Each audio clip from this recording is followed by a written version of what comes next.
Rolander. Journey to the Center of the Earth by Jules Verne. Chapter 28. Launching the Raft. On the morning of the next day, to my great surprise, I awoke completely restored. I thought a bath would be delightful after my long illness and sufferings. So soon after rising, I went and plunged into the waters of this new Mediterranean.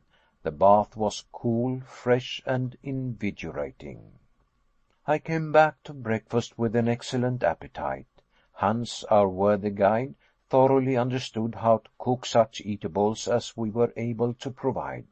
He had both fire and water at discretion, so that he was enabled slightly to weary monotony of our ordinary repast.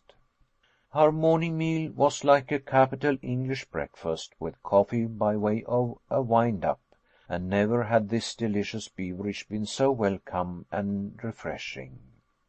My uncle had sufficient regard for my state of health not to interrupt me in the enjoyment of the meal, but he was evidently delighted when I had finished. "Now then," said he, "come with me. It is the height of the tide, and I am anxious to study its curious phenomena." "What!" I cried, rising in astonishment. "Did you say the tide, uncle?" "Certainly I did." "You do not mean to say," I replied in a tone of respectful doubt, "that the influence of the sun and moon is felt here below?" "And pray, why not? Are not all bodies influenced by the law of universal attraction? Why should this vast underground sea be exempt from the general law, the rule of the universe? Besides, there is nothing like that which is proved and demonstrated. Despite the great atmospheric pressure down here, you will notice that this inland sea rises and falls with as much regularity as the Atlantic itself." As my uncle spoke, we reached the sandy shore, and saw and heard the waves breaking monotonously on the beach.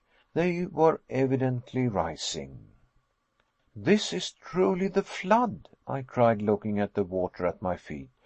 "Yes, my excellent nephew," replied my uncle, rubbing his hands with the gusto of a philosopher, "and you see by these several streaks of foam that the tide rises at least 10 or 12 feet." "It is indeed marvelous." "By no means," he responded. "On the contrary, it is quite natural." "It may appear so in your eyes, my dear uncle," was my reply, "but all the phenomena of the place appear to me to partake of the marvelous. It is almost impossible to believe that which I see. Who in his wildest dreams could have imagined that beneath the crust of our earth there could exist a real ocean, with ebbing and flowing tides, with its changes of winds, and even its storms? I, for one, should have laughed the suggestion to scorn." "But, Harry, my boy, why not?" inquired my uncle with a pitying smile. "Is there any physical reason in opposition to it?" "Well, if we give up the great theory of the central heat of the earth, I certainly can offer no reasons why anything should be looked upon as impossible." "Then you will own," he added, "that the system of Sir Humphry Davy is fully justified by what we have seen?" "I allow that it is, and that point once granted, I certainly can see no reason for doubting the existence of seas and other wonders, even countries in the interior of the globe." "That is so, but of course these varied countries are uninhabited?" "Well, I grant that it is more likely than not. Still, I do not see why this sea should not have given shelter to some species of unknown fish." "Hitherto we have not discovered any, and the probabilities are rather against our ever doing so," observed the Professor. I was losing my skepticism in the presence of these wonders. "Well, I am determined to solve the question. It is my intention to try my luck with my fishing line and hook."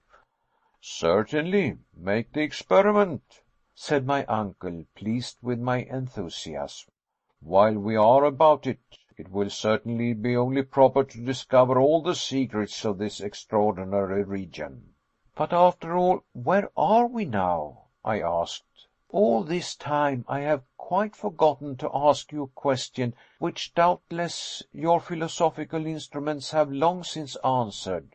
"Well," replied the Professor, "examining the situation from only one point of view, we are now distant 350 leagues from Iceland." "So much!" was my exclamation. "I've gone over the matter several times, and am sure not to have made a mistake of 500 yards," replied my uncle positively. "And as to the direction, are we still going to the southeast?" "Yes, with a western declination of 19 degrees 42 minutes, just as it is above." The declination is the variation of the needle from the true meridian of a place. "As for the inclination, I have discovered a very curious fact." Inclination is the dip of the magnetic needle with a tendency to incline towards the earth. "What may that be, uncle? Your information interests me." "Why, that the needle, instead of dipping towards the pole as it doth on earth in the northern hemisphere, has an upward tendency." "This proves," I cried, "that the great point of magnetic attraction lies somewhere between the surface of the earth and the spot we have succeeded in reaching." "Exactly, my observant nephew," exclaimed my uncle, elated and delighted.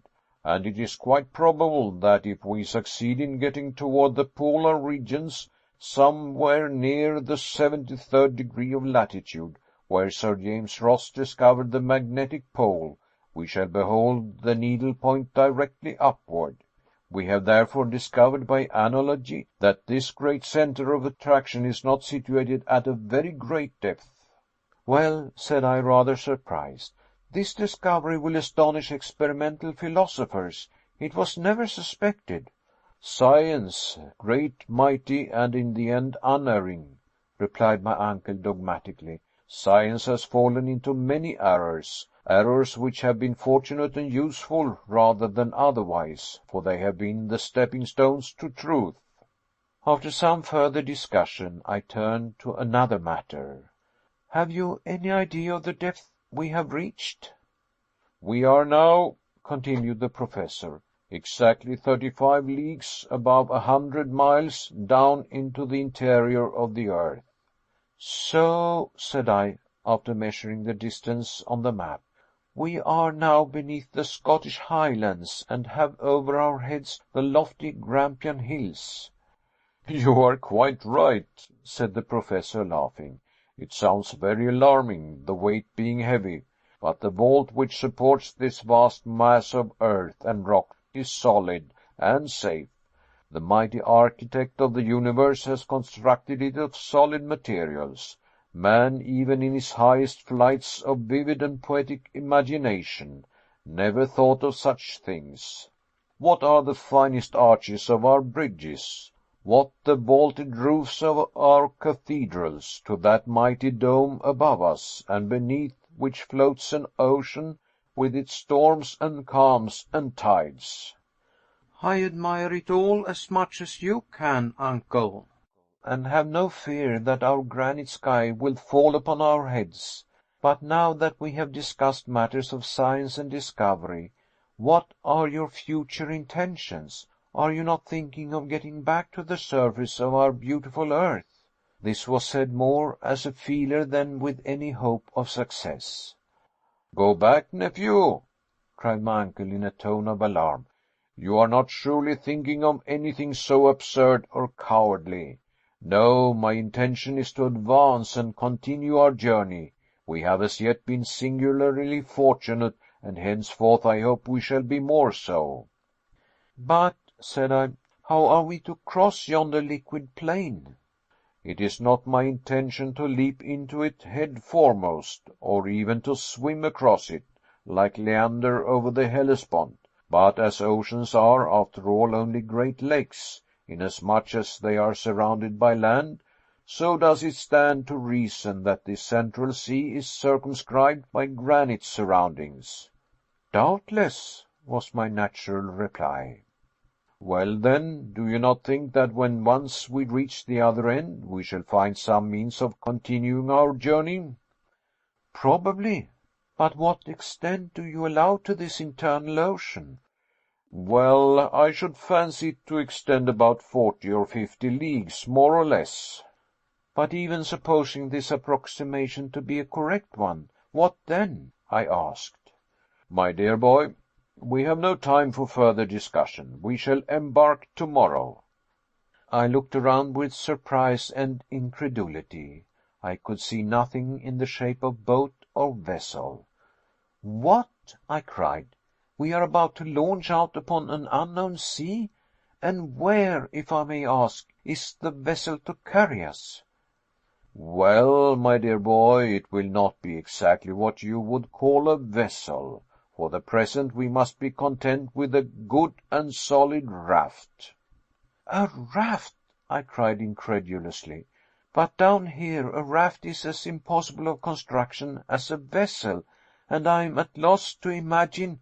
My good Harry, if you were to listen instead of talking so much, you would hear, said my uncle, waxing a little impatient. I should hear? Yes, certain knocks with a hammer, which Hans is now employing to make the raft. He has been at work for many hours. Making a raft? Yes. But where has he found trees suitable for such a construction? He found the trees all ready to his hand. Come, and you shall see our excellent guide at work. More and more amazed at what I heard and saw, I followed my uncle like one in a dream. After a walk of about a quarter of an hour, I saw Hans at work on the other side of the promontory which formed our natural port. A few minutes more and I was beside him. To my great surprise, on the sandy shore lay a half-finished raft. It was made from beams of a very peculiar wood, and a great number of limbs, joints, bows, and pieces lay about, sufficient to have constructed a fleet of ships and boats. I turned to my uncle, silent with astonishment and awe. Where did all this wood come from? I cried. What wood is it? Well, there is pine wood, fir, and the palms of the northern regions, mineralized by the action of the sea, he replied sententiously. Can it be possible? Yes, said the learned professor. What you see is called fossil wood. But then, cried I, after reflecting for a moment, like the lignites, it must be as hard and as heavy as iron, and therefore will certainly not float. Sometimes that is the case. Many of these woods have become true anthracites, but others again, like those you see before you, have only undergone one phase of fossil transformation. But there is no proof like demonstration, added my uncle, picking one or two of these precious waifs and casting them into the sea. The piece of wood, after having disappeared for a moment, came to the surface and floated about with the oscillation produced by wind and tide. Are you convinced? Said my uncle with a self-satisfied smile. I am convinced, I cried, that what I see is incredible. The fact was that my journey into the interior of the earth was rapidly changing all preconceived notions, and day by day preparing me for the marvelous. I should not have been surprised to have seen a fleet of native canoes afloat upon that silent sea. The very next evening, thanks to the industry and ability of Hans, the raft was finished. It was about 10 feet long and 5 feet wide. The beams, bound together with stout ropes, were solid and firm, and once launched by our united efforts, the improvised vessel floated tranquilly upon the waters of what the professor had well named the Central Sea. End of chapter 28. Read by Lars Rolander.